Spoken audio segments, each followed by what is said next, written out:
Une foire mythique parce que c'est la 93e, donc c'est une vieille dame qui chaque année se rajeunit. Parce que chaque année on travaille sur des thèmes différents. Cette année c'est la fantastique parce qu'un thème multigénérationnel qui fait rêver les petits, les grands. Et après on a la chance aussi cette année d'avoir un beau pavillon corse, donc honneur à la Corse parce que quand même Marseille, capitale de la Corse. C'est la plus grande ville corse de France, Marseille. Donc, il fallait mettre à l'honneur cette île de beauté d'ailleurs que j'aime beaucoup parce que j'y vais souvent et passer des vacances ou des séjours courts, des courts séjours chez des amis. Donc, on a 1500 mètres carrés de pavillon corse avec les produits du terroir, avec des animations tous les jours, les restaurants.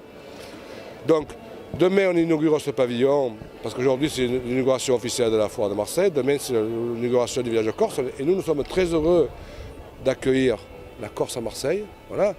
Après, il y a beaucoup d'autres choses. On a l'Italie juste derrière nous, pavillon italien, nos amis italiens. Ça fait 25 ans qu'ils sont à Marseille, qu'il y a 70 exposants chaque année qui viennent et qui reviennent chaque année. On a le Maroc derrière moi aussi, avec une cinquantaine d'exposants. Donc, c'est les pays qui font l'histoire de la ville. Ici, Marseille, on croisait des populations, on croisait des déplacements de population, dans l'Italie, la Corse, le Maroc, l'Espagne, les pays du Maghreb. C'est vrai que Marseille, par son histoire, tout ça, c'est un peu le port, c'est la croisée des chemins pour beaucoup de populations. On a l'Arménie un peu plus haut. Et après, le Grand Palais, avec plus de 50 pays représentés. Alors de tous les continents, de toutes les nationalités, c'est vraiment merveilleux. Notre centre, c'est la petite cabane de sirop d'érable du Québec. Nos produits sont exclusivement à base de sirop d'érable. Et j'imagine, vous voulez savoir c'est quoi notre sirop d'érable. Le sirop d'érable, c'est à partir d'un arbre que l'on cueille le printemps l'eau de nos érables. Et à partir de cette eau-là, on la fait bouillir pour aller chercher le sucre qu'il y a dans l'eau. Et c'est notre produit de base qu'on appelle le sirop d'érable. Alors aujourd'hui on est sur cette foire internationale de Marseille.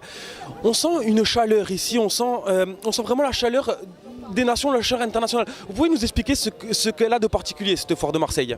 Bien, la foire de Marseille, c'est vraiment très gros. C'est un peu des produits d'un peu, comme vous dites, international. Alors, pour nous, là, c'est une joie d'être ici. Premièrement, on est très bien accueillis par les Marseillais. Les Marseillaises aussi.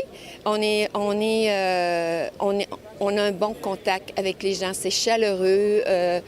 Même nos collègues, nos voisins, on se fait l'accolade le matin. On sent une dynamique, on ne sent pas de compétition, on sent plutôt une dynamique d'échange culturel. Alors pour nous, c'est la 4e année qu'on est ici, puis c'est toujours la fête. On est toujours contents d'être là. Aujourd'hui, je travaille un petit pot pour le petit vase spécial pour les enfants. Je vais donner cadeau de marquer votre nom en arabe. Spécial, c'est toute la foire de la France, de tourner jusqu'à la mention à la foire. Qu'est-ce que ça représente, cette foire de Marseille pour vous, cette foire internationale, cette chaleur? Ils viennent aussi pour travailler ainsi que pour présenter la Tunisie. Et c'est un métier qu'il aime beaucoup. On a répondu favorablement à l'organisation qui nous a expliqué déjà qu'il allait avoir ce village corse. Donc c'est bien de regrouper plusieurs entreprises au sein d'un même espace. Donc ça fait qu'on a plus de force. Et c'est très bien pour l'image de la Corse déjà d'avoir des producteurs corses qui viennent vendre leurs produits. Et donc bon, pour nous, on se devait d'être là pour cette première édition et on l'espère revenir les prochaines années.